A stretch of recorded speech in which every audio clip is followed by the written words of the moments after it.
اعوذ باللہ من الشیطان الرجیم، بسم اللہ الرحمن الرحیم۔ ولاگنگ ود نزاکت حسین میں آپ کو خوش آمدید کہتا ہوں۔ معزز حضرات و حضرات، آج میں ایک بہت امپورٹنٹ ٹاپک لے کر آیا ہوں، وہ ہے ہمارے بچوں کی جو ایجوکیشن اور ان کے جو صحت کے مسائل ہیں اس کے بارے میں۔ یہ میری ایک مکمل لیکچر کی سیریز ہوگی۔ آپ سے ریکویسٹ یہ ہے کہ آپ نے اس پوری سیریز کو دیکھنا ہے۔ انشاءاللہ پاکستانی ایجوکیشن سسٹم میں کون کون سی خامیاں ہیں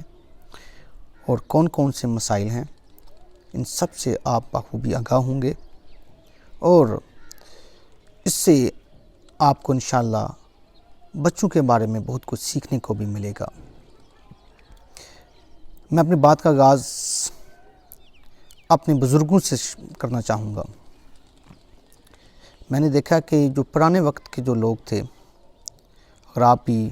کوئی 80-85 سال کا ہوگا، آپ کے پاس کوئی بزرگ اگر ہوں، ان سے آپ ان کے پاس بیٹھیں، وہ 3 یا 4 کلاسیں پڑھے ہوتے تھے، لیکن جو انہوں نے پڑھا ہوتا تھا وہ ان کو یاد ہوتا تھا۔ ان کو اگر انہوں نے ٹرائنگل کے بارے میں پڑھا تو ان کو ٹرائنگل کے بارے میں مکمل سمجھ ہوتی تھی، اور 80 سال کے بعد بھی وہ ان چیزوں کو ویسے ایکسپلین کرتے تھے جیسے وہ شاید انہوں نے آج ہی وہ قاعدہ پڑھا ہے۔ اس کے علاوہ وہ 75 سال پہلے کی سٹوری سناتے ہیں تو ہو بہو ویسی سٹوری آپ کو سنائیں گے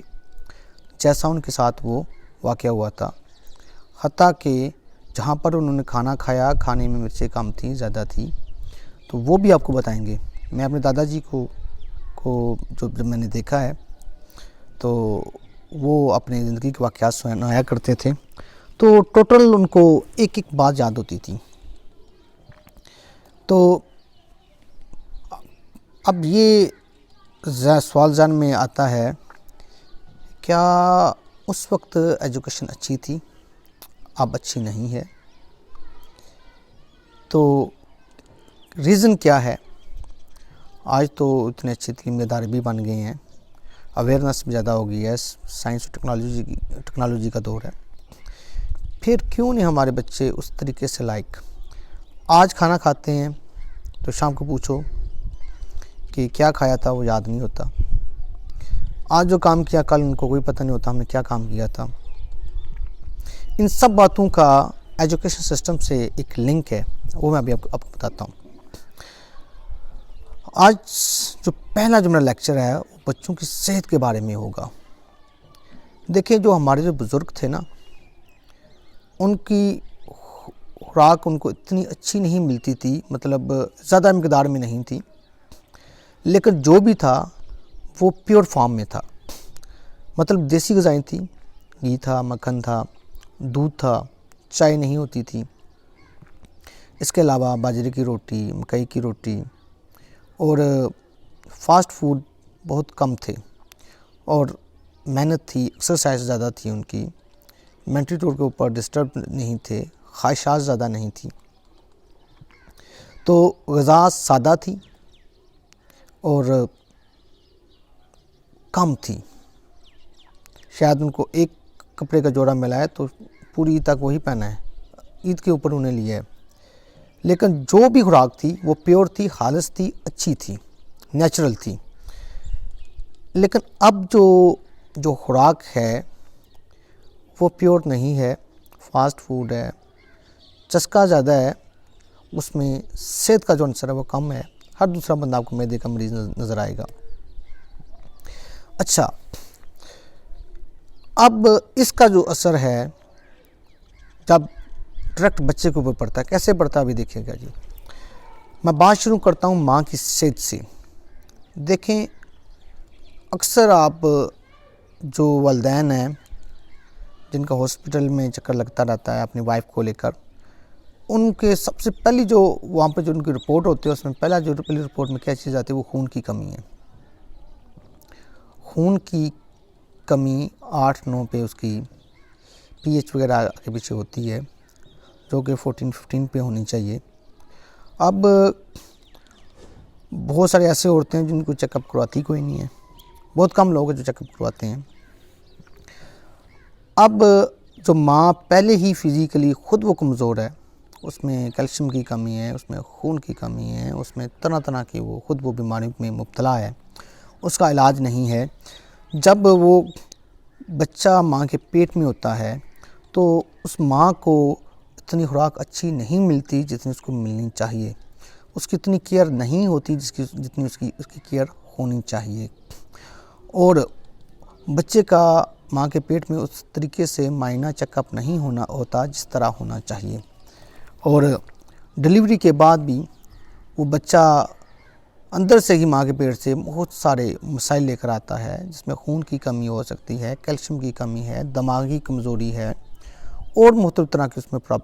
پرابلمز ہو سکتی ہیں۔ وہ ان تمام مسائل کے ساتھ، مختلف بیماریوں کے ساتھ، مختلف کمیوں کے ساتھ وہ پیدا ہوتا ہے۔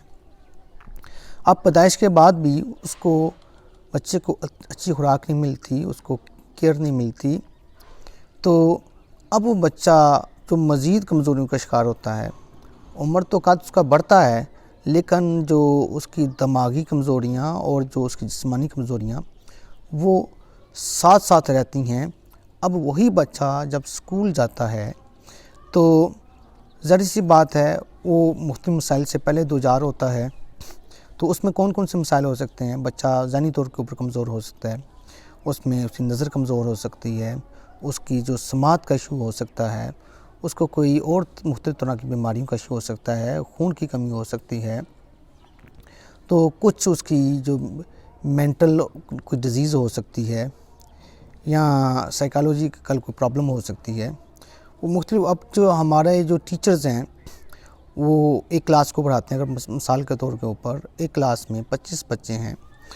تو 5 بچے وہ ہوتے ہیں جو مینٹلی طور کے اوپر بہت ایکٹیو ہوتے ہیں، جو ہم انٹیلیجنٹ بوائے کہتے ہیں، وہ ہوتے ہیں، اور کوئی 5-6 ایسے بچے ہوں گے جو درمیانی ہوں گے، اور جو باقی بچے ہوں گے وہ جن کو ہم نالائق کہتے ہیں، جو ڈل بچے ہوتے ہیں، اس کیٹیگریز میں آتے ہیں۔ تو وہ جو ڈل کیٹیگریز کے جو بچے ہوتے ہیں اس میں بیسیکلی جو میکسیمم جو کیس ہیں اس میں میڈیکل ایشوز ہوتے ہیں، اور میری جو ریسرچ ہے، جو میں نے تعلیمی اداروں میں دیکھا ہے، تقریباً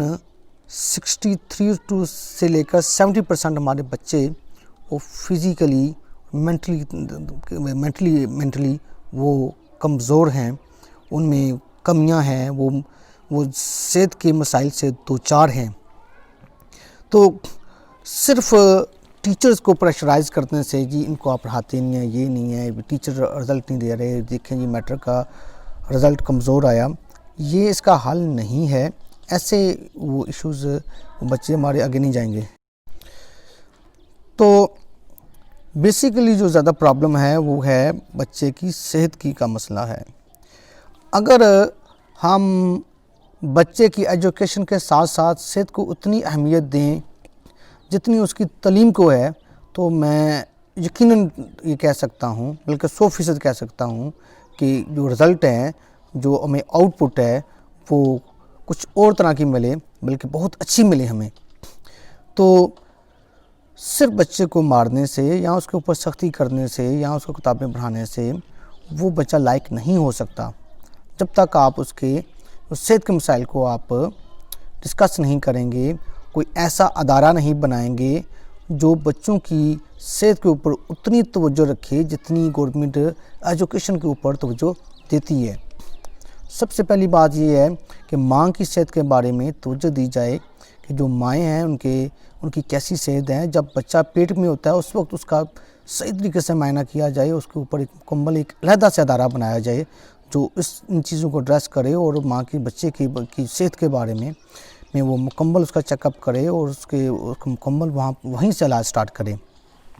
اور نمبر 2، جتنے بھی ایجوکیشن انسٹیٹیوشنز ہیں، خاص طور کے اوپر جو پرائمری سکولز ہیں، میں وہاں کی بات کروں گا، وہاں پر کوئی ڈاکٹر اپوائنٹ ہونے چاہیے،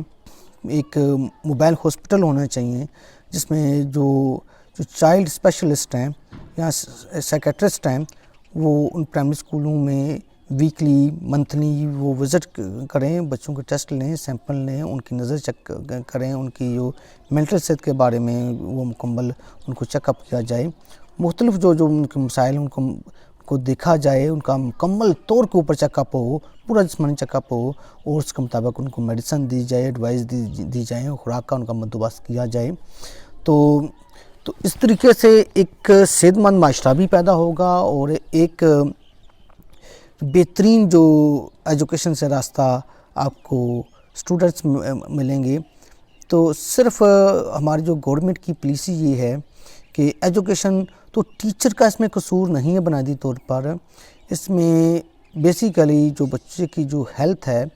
وہ بہت بڑا فیکٹر ہے. تو ہیلتھ اینڈ نیوٹریشن سپروائزر ہیں, لیکن ایم کام لوگ ہیں. تو جس نے کامرس پڑھی ہے بچے کی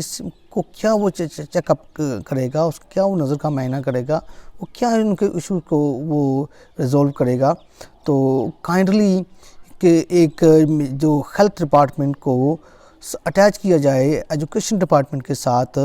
اور مکمل تو ایک موبائل ہاسپٹل بنائے جائیں, چائلڈ اسپیشلسٹ میں ہوں, وہاں پر مختلف طرح کے ڈاکٹرز ہوں جو باقاعدہ چیک اپ کریں. اگر ہم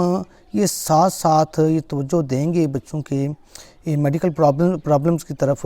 میں آپ کو یقیناً کہہ سکتا ہوں کہ جو تعلیمی جو آؤٹ پٹ ہوگی بچوں کی بہت اچھی ہوگی. میں امید کرتا ہوں میری آج کی ویڈیو پسند آئے گی. انشاءاللہ میں ایک ایجوکیشن جو پرابلمز میں ایک اور میں نے ایک جو نیا مسئلہ لے کر آؤں گا آپ کے سامنے کہ کیوں پاکستان کا ایجوکیشن سسٹم فیل ہے. تو آپ سے گزارش یہ ہے کہ اگر آپ نے میرے چینل کو سبسکرائب نہیں کیا تو برائے مہربانی آپ میرے چینل کو سبسکرائب کر لیں. وما علی البلاغ المبین.